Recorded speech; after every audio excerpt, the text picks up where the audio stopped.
need to read the terms of service, understand what it is that you're providing these people. Are they simply just trying to get your data? If that's the case, I would probably not utilize them, because people have been telling me like, oh, it's free. I can connect my wallet to this site and it's free and it'll Nothing help me is with my free. taxes. Exactly. Nothing is free. I would prefer to pay for that service. That's just my 2 cents. I would pay for it, knowing that my data is safe, knowing that nobody is selling it, nobody's buying it, and I'm not just handing it over to Zuck. You know what I mean? Like, you got to use your brain at times. You got to understand, like, on a very simple level. Like, the whole reason that we're doing this has to has to do with Web3 tech and being able to be decentralized, truly decentralized. And in order to do that stuff, you can't just hand this shit over to other people. You can't. But again, I mean, listen, I pay my taxes. I make it easy for them. I use one wallet. So like, I'm not like necessarily saying this personally for myself. I'm just saying kind of in general, know what it is that you're doing. When you utilize some of this tech, understand what the terms of service and agreements are that you're getting into, because you don't want to just sign up for another, Facebook 3.0 or Meta, whatever they're calling themselves, and just give them access to all your shit. Because in the future, guys, we're going to get paid for this stuff. If you kind of stick to what it is that we're doing, you're going to eventually get paid for your data. You're going to eventually get paid for all of these different things that right now are taken from you. So just keep that mindset going. But yeah, I mean, the central bank digital currencies, if we start utilizing them, it's a double-edged sword. Some people love it, some people hate it. I fall in the middle. I think that I think it's a very slippery slope.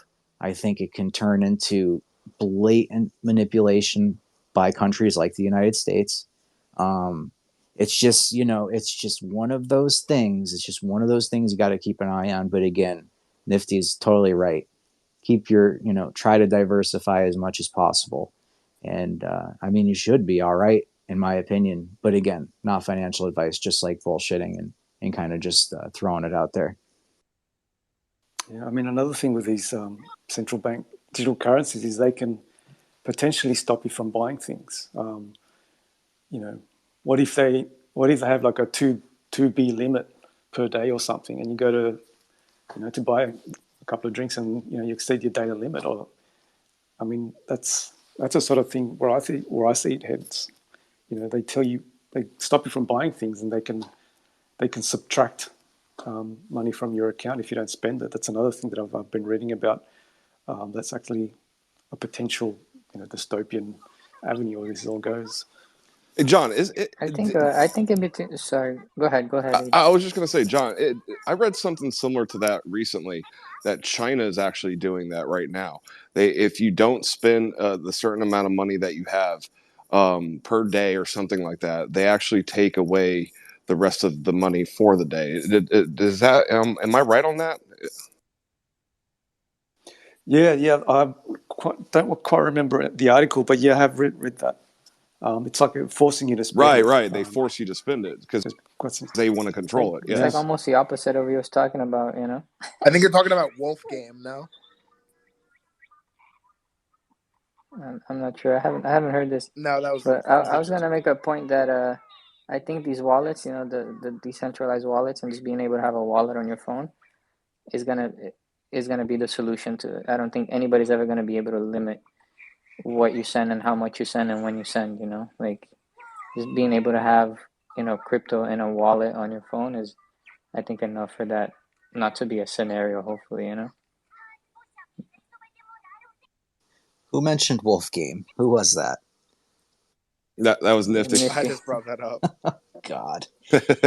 Listen, if you're making money on it, make money on it, bro. That's all I'm going to say about that. No, bro, I wish. I'm not losing money. I didn't even invest, but like I stay away from. There's a few people who I actually think are the same person, and I kind of stay away from what either or both of them or whatever. Yeah, I know exactly. I already know who you're talking about without you saying a word about it, and I'm not going to go there either. But listen. I'll just say the emojis are a dead giveaway. But right. Listen, you got to just understand this stuff, guys. Like, if something makes no sense to you, like if you're getting into a project, right? Here's the deal. If you're getting into an NFT project that can cost you $1,000 or more to get in low. I'm talking they get in, cheap. And you literally have no fucking idea. And not only do you have no idea, but the people that are running it have no idea. Like they literally have to start migrating contracts. They have to start working on the fly because they're basically figuring it out. And I'm not saying, I kind of fall weirdly on this subject because like I'm an ass. I can be an asshole. I can really, call it as I see it, be very blunt about things. I'm not afraid to do it either. But these particular situations, like with Blue and the Wolf game, and like some of these other things, you know, they do kind of foster innovation in a way, and that's the only reason that I don't participate in them, only because I don't need to do that. Like I don't need to do if I wanted to do all that, I would just be trading DeFi again. That's just me though, you know what I'm saying? Like, but that's just how I think. But again though, like some of these things, they do really make you think. They do kind of, they do, yeah, I don't know if they push the limits. I'm not even sure what they're trying to do with some of these projects. They push the limits of illegal gambling. I'll tell you Exactly. that. That's what it is. And I don't want, listen, we've had this conversation about, basically that illegal gambling, where this stuff is headed, promising somebody a lottery ticket. You can't do it. I mean, you can do it for a little while, I guess, but I'm telling you, it's going to catch up with you.